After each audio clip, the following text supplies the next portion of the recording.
Hi friends, कैसे हैं सब आप लोग। मेरा नाम शाहनवाज है। मैं एक रजिस्टर्ड फार्मासिस्ट हूँ कतर के अंदर। लगभग 3 साल से यहाँ पे काम कर रहा हूँ। और मेरे इंस्टाग्राम या यूट्यूब पे कमेंट्स आते रहते हैं कि हमें सर पूरा फुल प्रोसेस बताइए, आप वहाँ तक कैसे पहुँचे और आपने कब अपनी ग्रेजुएशन की और उसके बाद आपने कौन से फील्ड में जॉब की और क्या हम बिना एग्ज़ाम दिए भी वहाँ पे पहुँच सकते हैं। तो मैं आपको बता दूँ कि मैं बिना एग्ज़ाम दिए ही यहाँ तक पहुँचा हूँ। वो कैसे, वो उसका पूरा प्रोसेस मैं इस वीडियो में बताऊँगा। तो इस वीडियो को लास्ट तक देखिएगा। ये एक रियल वीडियो होने वाली है। ऑनेस्टली मैं आपके सामने सब कुछ रिवील करूँगा कि कैसे-कैसे क्या प्रोसेस है, क्या-क्या रिस्क और क्या-क्या प्रॉब्लम्स आ सकती हैं यहाँ तक आने के लिए। इस वीडियो में मैं सब कुछ बताऊँगा, लास्ट तक देखिएगा। तो मैंने 2014 से 2018 तक अपना ग्रेजुएशन पूरा किया हरियाणा से, जो कि अम्बाला के पास एक यूनिवर्सिटी पड़ती है, एमएम यूनिवर्सिटी। वो पूरा होने के बाद सबके मन में एक ही ख़्याल आता है कि अभी क्या करना है, किस फ़ील्ड में जाना है। और उनमें से कुछ हमारे जो बैचमेट थे, उनमें से कुछ ऐसे भी थे जिनके पहले से बिज़नेस सेटअप थे, उनकी जो फ़ैमिली थी वो सब कुछ पहले से कर रहे थे, तो कुछ उस तरफ चले गए। बाकी कुछ मेरे जैसे थे और मेरे यार दोस्त, वो सबका एक ही कंसर्न था कि अब क्या करें, अब क्या करें? अगर कहीं इंटरव्यू के लिए जाते थे तो मैक्सिमम 10,000, 8,000, 10,000, 15,000 मैक्सिमम।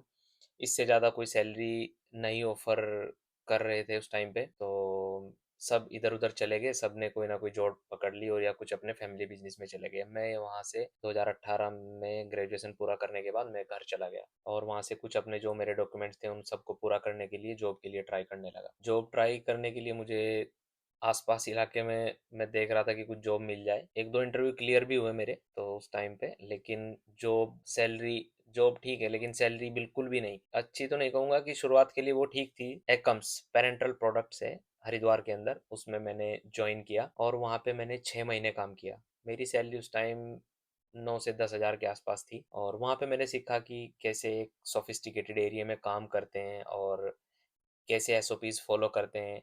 अंदर-अंदर का माहौल होता था, सुबह जाना और शाम को आना, और बहुत वेल मेंटेन्ड, वेल डिसिप्लिन में होके काम करना होता है। आप लोग समझ सकते हैं जो प्रोडक्शन में जॉब कर रहे हैं। कुछ टाइम बाद जॉब करने के बाद मुझे एहसास हुआ कि मैं इस चीज़ के लिए नहीं बना हूँ, क्योंकि मेरा नेचर शुरू से ऐसा था कि लोगों से बातचीत करना, कम्युनिकेट करना और बाहर इधर-उधर घूमना। तो 6 महीने जॉब करने के बाद मेरे एक फ्रेंड ने मुझे कॉल किया, तो उनकी कंपनी में एक मेडिकल रैप के लिए एक इंटरव्यू था, वो मैंने इंटरव्यू दिया और मेरा उसमें सिलेक्शन हो गया। एक राउंड फर्स्ट राउंड क्लियर हो गया, उसके बाद मुझे मुंबई भेज दिया उन्होंने। मुंबई सेकंड राउंड था, मैं वहाँ पे रिजेक्ट हो गया, मैं घर आ गया। तो घर से फिर दिल्ली दोबारा गया। दिल्ली में एक मुझे अपॉर्चुनिटी मिली जीएसके कंपनी में, जीएसके फार्मा ऑगमेंटिन डिवीजन में मतलब। तो मैंने वो इंटरव्यू दिया।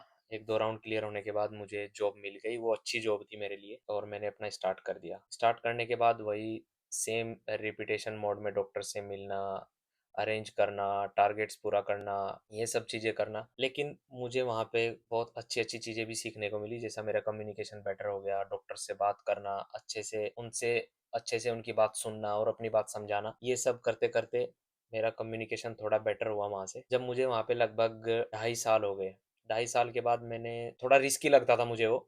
घर वाले भी उस चीज़ से थोड़ा-सा परेशान होते थे कि थोड़ा रिस्की है और रहने दे, कि घर आ जा या कुछ और देख ले। तो प्लान तो मेरा पहले से था कि मुझे कहीं बाहर ही जाना है, तो मैं इस चीज़ की रिसर्च में लग गया और वहाँ से मैंने अपना एक पूरा रिसर्च करना शुरू कर दिया। तो जब 28 महीने हो गए, मेरा प्लान कन्फर्म हो चुका था कि अब मुझे इस जॉब को छोड़ के स्विच करना है और बाहर जाना है। फिर मैंने क्या किया, मैंने रिज़ाइन दे दिया। वो मेरे लिए एक बहुत बड़ा, मतलब रिस्की भी हो सकता था। उस टाइम पे रिस्की कहूँगा, क्योंकि उस टाइम पे मेरे पास कोई जॉब नहीं थी। जॉब से रिज़ाइन देके घर आ गया और अपना घर के कामों में लग गया अपने फादर के साथ और खेती करना स्टार्ट कर दिया। 1 साल तक मैंने घर पे खेती किया और मैंने अपनी चीज़ों को पकड़ के रखा और उन सब चीज़ों को पक्का किया। जो मेरा बेसिक्स था उसको क्लियर किया और एग्ज़ाम के लिए देखता रहा मैं थोड़ा-थोड़ा। हर दिन कुछ ना कुछ नया मतलब पढ़ता था और बेसिक्स क्लियर करता था। तो ये सब होने के बाद में मेरा प्लान ये था कि एग्ज़ाम क्लियर करके मैं बाहर कतर में या दुबई में या सऊदी में जाऊँ। तो लेकिन वैसा हुआ नहीं। मैंने इंटरव्यूज़ वहाँ पे दिए, लेकिन मेरा इंटरव्यू में सिलेक्शन नहीं हो पाया और उस टाइम तक मेरे पास सिर्फ़ डेटा फ्लो था, मेरे पास एग्ज़ाम नहीं था। एग्ज़ाम मेरा क्वालीफाई नहीं था। फाइनली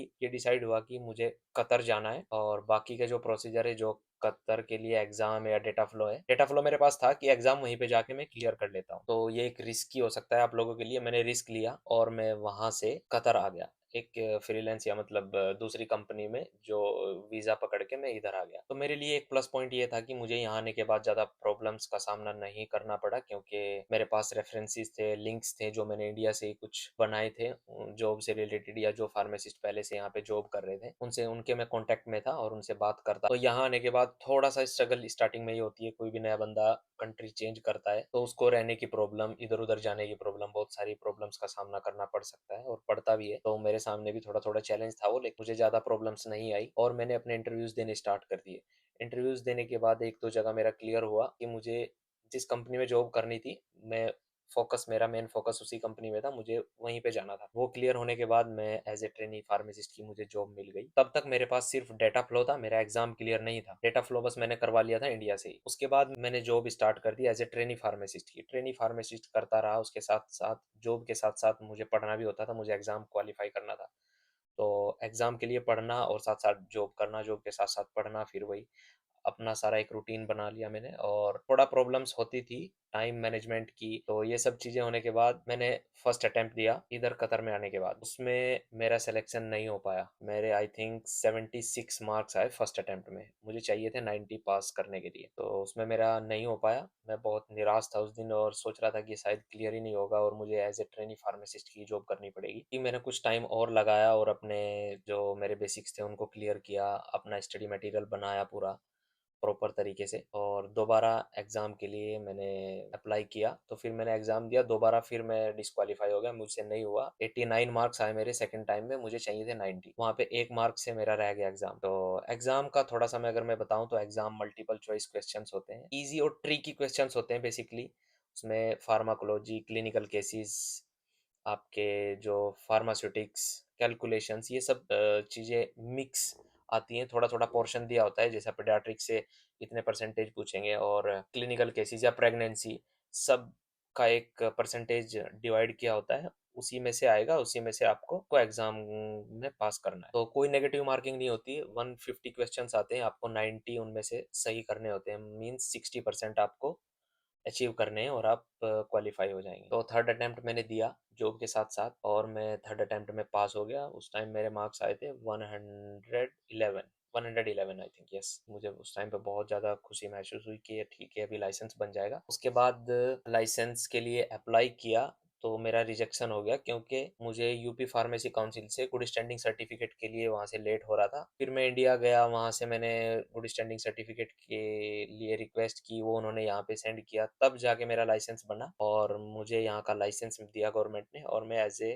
फार्मासिस्ट के लिए मैं एलिजिबल हो गया। मेरे लिए भी चैलेंजिंग था। आप लोग सोच समझ कर ही डिसीजन लेना क्योंकि एक थोड़ा-सा रिस्की हो सकता है, जब अगर आप पहले से जॉब कर रहे हैं तो उसको छोड़ना एकदम से इतना आसान नहीं होता। मैं तो छोड़ के घर आ गया था, अपना घर पे देख रहा था उस टाइम। डिसीजन लेना सोच समझ के लेना कि कौन-सी कंट्री में जाना है। ठीक है, कभी-कभी क्या होता है आप वो भी जॉब छोड़ दें और आपको इधर भी ना मिले तो आपका बहुत बड़ा लॉस भी हो सकता है उसमें। आप लोगों के अगर कोई क्वेश्चन्स हैं तो आप मुझे कमेंट्स में लिख देना। मैं व्हाट्सएप पे, इंस्टा पे भी जहाँ पे भी आप मुझे कमेंट करेंगे मैं उसका रिप्लाई दे दूँगा आप और लास्ट फाइनली मुझे सब्सक्राइब ज़रूर कर देना ताकि मैं वीडियोज़ बनाता रहूँ। कि कुछ भी इन्फॉर्मेशन चाहिए हो तो कमेंट करके ज़रूर पूछ लेना, मैं उसका जवाब आपको दे दूँ। तो आज के इस वीडियो में बस इतना ही। नेक्स्ट वीडियो में बनाऊँगा अपना खर्चा यहाँ तक आने के लिए आपको चाहिए और कि कहाँ-कहाँ पे पैसा लगता है, कितना एग्ज़ाम में पैसा लगता है, कितना डेटा फ्लो में पैसा लगता है और कितना वीज़ा प्रोसेसिंग, ये सारी खर्चा जो आपका लगेगा वो उससे रिलेटेड मैं वीडियो बनाऊँगा। तो आप नेक्स्ट वीडियो के लिए आप इंतज़ार करो। Thank you so much.